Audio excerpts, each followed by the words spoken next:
Somewhere in the Himalayas, there is a place that does not appear on any map. No satellite has ever found it. No expedition has ever returned with proof.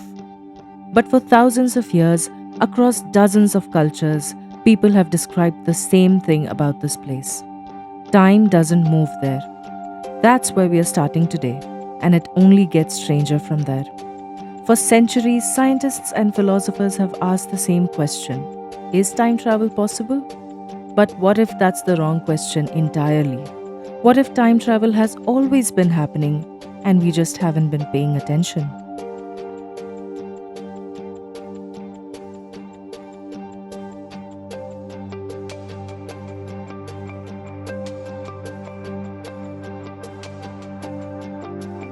Somewhere in the Himalayas, and nobody can tell you where exactly, there is said to be a place where time does not move. It goes by many names: Gyanganj, Siddhashram, Shambhala, Shangri-La.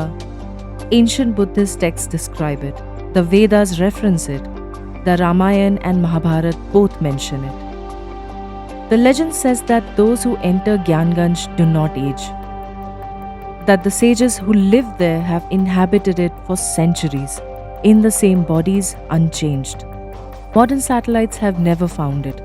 Every expedition to locate it has come back empty handed. In 1942, a Western Army officer named Farrell documented an encounter with beings near the Himalayas that he described as impossibly old, existing outside of normal time. Yogananda's autobiography of a yogi contains documented accounts of disciples being led there. The consistent detail across every account, across every culture that has named this place is the same. Time there is not linear. It does not flow. It simply is.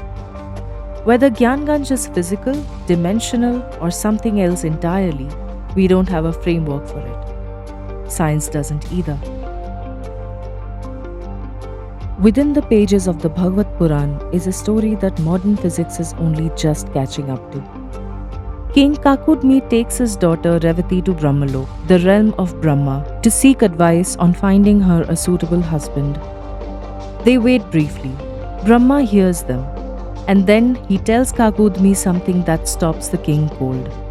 While you were waiting here, many thousands of years have passed on earth. The men you had in mind for your daughter are dead.